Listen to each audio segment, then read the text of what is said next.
cas, ce n'est pas un meurtre. Mais s'il a tué le voleur pendant le jour, il s'agit bien d'un meurtre. Un voleur doit payer pour ce qu'il a pris. S'il ne peut pas, il sera vendu comme esclave. Mais on retrouve peut-être vivant le bœuf, l'âne, le mouton ou la chèvre volée dans les mains du voleur. Dans ce cas, celui-ci devra rendre 2 fois ce qu'il a pris. Petit 2. Autre cas. Un homme envoie ses animaux manger l'herbe de son champ ou de sa vigne, mais ils vont dans le champ de quelqu'un d'autre. Cet homme devra donner en échange les produits de son meilleur champ ou de sa meilleure vigne. Quelqu'un brûle des buissons d'épines, mais le feu brûle aussi le blé mûr déjà coupé, le blé non coupé ou le blé en train de pousser. Celui qui a allumé ce feu devra payer pour les dégâts. Un homme reçoit d'un autre de l'argent ou des objets à garder. Un voleur les prend chez lui. Si on retrouve le voleur, celui-ci devra donner 2 fois ce qu'il a pris. Mais on ne retrouve peut-être pas le voleur. Alors l'homme qui a reçu les objets à garder se présentera devant moi, son Dieu, et il jurera qu'il n'a pas pris les objets lui-même. Voici ce qu'il faut faire pour toute affaire malhonnête au sujet d'un bœuf, d'un âne, d'un mouton, d'un vêtement ou de n'importe quel objet perdu. Si 2 personnes affirment que l'animal ou l'objet leur appartient, elles doivent toutes les 2 se présenter devant moi. Moi, le Seigneur, je dirai qui est coupable, et cette personne devra donner 2 fois ce qu'elle a pris. Voici encore d'autres cas. Quelqu'un demande à son voisin de lui garder son âne, son bœuf, son mouton, sa chèvre ou n'importe quel autre animal. Mais l'animal meurt, ou il se blesse, ou des bandits le volent, et personne n'a rien vu. Le voisin doit jurer en mon nom que lui-même n'a pas pris l'animal. Le propriétaire de l'animal acceptera le serment, et le voisin n'aura rien à payer. Mais si les voleurs ont pris l'animal chez cet homme, alors il devra payer le propriétaire. Si une bête sauvage a déchiré l'animal, l'homme devra apporter les restes pour le prouver. Alors il n'aura rien à rembourser. Ou bien quelqu'un emprunte un animal à son voisin. Si la bête se blesse ou meurt quand son propriétaire n'est pas là, l'homme qui a demandé l'animal devra le rembourser. Mais si le propriétaire est là au moment de l'accident, l'homme ne rembourse rien. Si l'homme a payé pour emprunter l'animal, cet argent suffit. Petit F, loi diverse. Un homme entraîne une jeune fille vierge qui n'est pas encore fiancée et il couche avec elle. Il devra se marier avec elle et donner la dot à son père. Mais le père refuse peut-être de lui accorder sa fille. L'homme devra quand même payer en argent ce qu'on donne d'habitude comme dot pour se marier avec une jeune fille vierge. Vous ne laisserez pas vivre une femme qui pratique la sorcellerie. Il faut faire mourir celui qui s'unit à un animal. À cause de moi, le Seigneur, il faut absolument faire mourir celui qui offre des sacrifices aux faux dieux au lieu de les offrir à moi seul. Ne profitez pas des étrangers installés chez vous. Ne les maltraitez pas. Vous-même, vous avez été des étrangers en Égypte. Ne profitez pas des veuves et des orphelins. Si vous profitez d'eux, et s'ils crient au secours, j'entendrai leurs cris. Je me mettrai en colère et je vous ferai mourir à la guerre. Alors vos femmes deviendront veuves, et vos enfants seront orphelins. Si vous prêtez de l'argent à quelqu'un de mon peuple, à un pauvre qui est avec vous, ne soyez pas comme les autres prêteurs. Ne lui demandez pas d'intérêt. Si vous prenez le vêtement de quelqu'un en échange de quelque chose, rendez-le avant le coucher du soleil. Il n'a que cela pour se couvrir et pour se protéger. Sinon, comment pourra-t-il se couvrir? S'il m'appelle au secours, je l'entendrai. Oui, je suis bon, moi. Ne m'insultez pas, moi, votre Dieu. Ne maudissez pas celui qui a une responsabilité dans votre peuple. Apportez-moi sans retard la part de récolte et de raisin qui est pour moi. Consacrez-moi l'aîné de vos fils. Vous ferez la même chose avec vos animaux. Le premier petit d'une vache, d'une brebis ou d'une chèvre restera 7 jours avec sa mère. Le 8e jour, vous me l'offrirez en sacrifice. Vous serez totalement à moi. Ne mangez donc pas la viande d'un animal que les bêtes sauvages ont déchiré. Vous la jetterez aux chiens.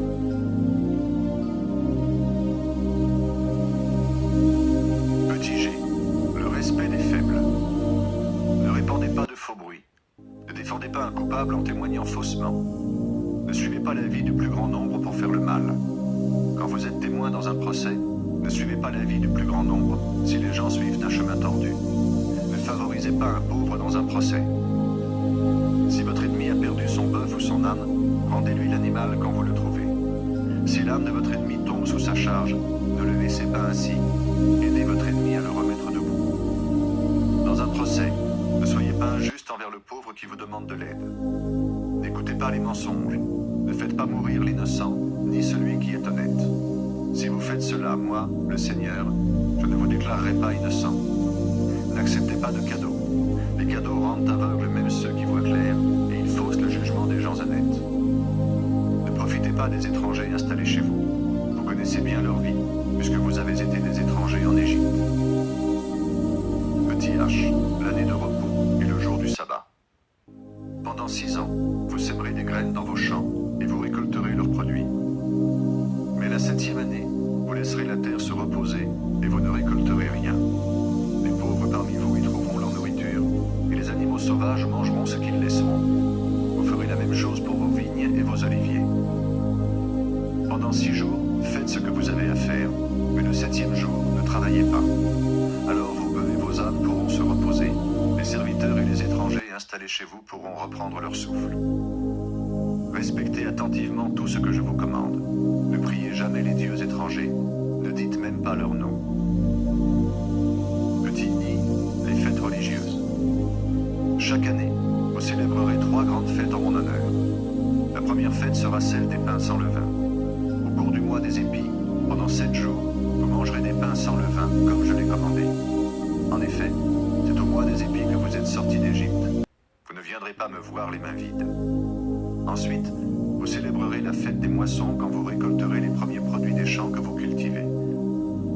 Puis vous ferez la fête de la récolte à la fin de l'année, quand vous aurez fini de récolter les produits de vos plantations.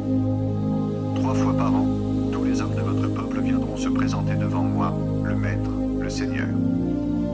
Quand vous m'offrirez des animaux en sacrifice, vous n'apporterez pas de pain fait avec du levain. Vous ne garderez pas la graisse des sacrifices du soir jusqu'au matin du jour suivant. Vous m'apporterez les premiers produits de vos champs, à moi, le Seigneur votre Dieu, dans ma maison. Vous ne ferez pas cuire un cabri dans le lait de sa mère. Dieu promet d'aider son peuple. Sur le mont Sinaï, Dieu dit encore à Moïse, « Je vais vous envoyer un ange. Sur la route, il marchera devant vous et il vous conduira dans le pays que je vous ai préparé. Respectez-le et écoutez-le. Ne lui résistez pas, il ne le supporterait pas. En effet, il agit en mon nom. Mais si vous l'écoutez, si vous faites ce que je dis, je serai l'ennemi de vos ennemis. Je combattrai ceux qui vous combattront. Quand mon ange marchera devant vous pour vous conduire chez les Amorites, les Hittites, les Périzites, les Cananéens, les Hivites et les Jébusites, je détruirai ces peuples. Alors vous ne devrez pas vous mettre à genoux devant leurs dieux pour les servir. Vous n'imiterez pas leurs cérémonies, mais vous détruirez les statues de ces dieux et vous casserez leurs pierres dressées. C'est moi seul, le Seigneur, votre Dieu, que vous servirez. Alors je bénirai votre nourriture et votre boisson, j'éloignerai de vous la maladie. Dans votre pays, aucune femme ne perdra son bébé avant la naissance ou ne sera stérile, et je vous donnerai une longue vie. À la nouvelle de votre arrivée, les autres peuples auront très peur. Je sèmerai le désordre parmi tous les peuples chez qui vous irez, et je ferai fuir devant vous tous vos ennemis. J'enverrai aussi devant vous de grosses guêpes. Elles chasseront les Hivites, les Cananéens et les Hittites avant votre arrivée. Mais je ne les chasserai pas tous devant vous la même année. Sinon, le pays deviendrait un désert où les bêtes sauvages seraient très nombreuses, et cela ne serait pas bon pour vous. Je chasserai ces peuples devant vous petit à petit, quand vous deviendrez plus nombreux, et quand vous occuperez le pays. Votre pays s'étendra depuis la mer des roseaux jusqu'à la Méditerranée, du désert du Sinaï au fleuve Euphrate. Je livrerai en votre pouvoir les habitants de ces régions, et vous les chasserez devant vous. Ensuite, vous ne passerez aucun accord avec eux ni avec leurs dieux. Ils n'habiteront pas dans votre pays. Sinon, ils vous entraîneront à commettre des fautes contre moi. En effet, vous risquez de servir leurs dieux et d'être pris dans un piège.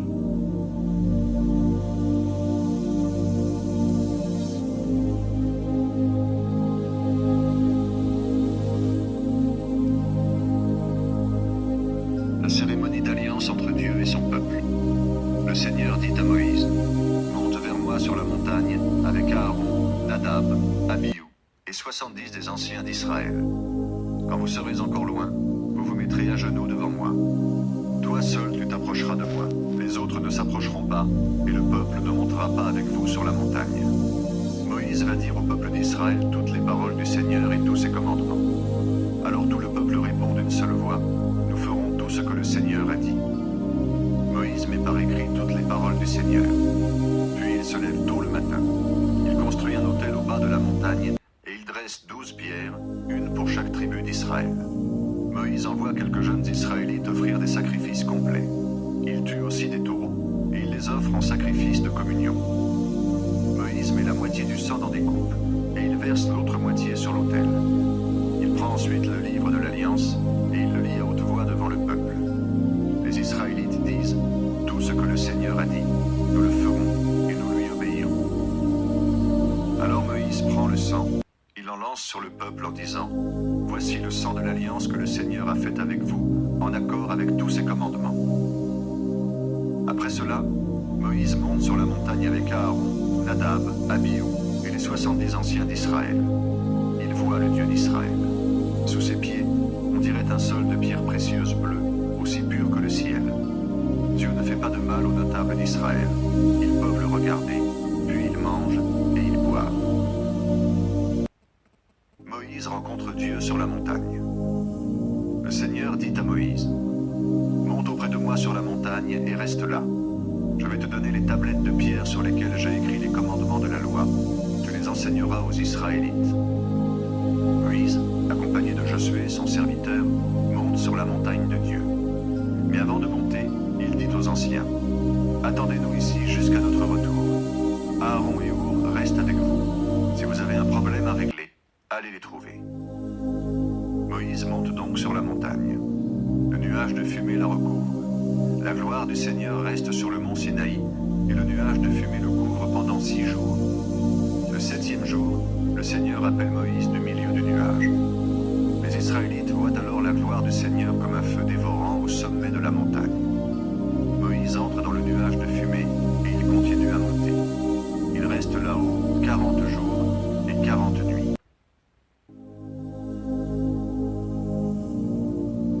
Le plan du lieu saint.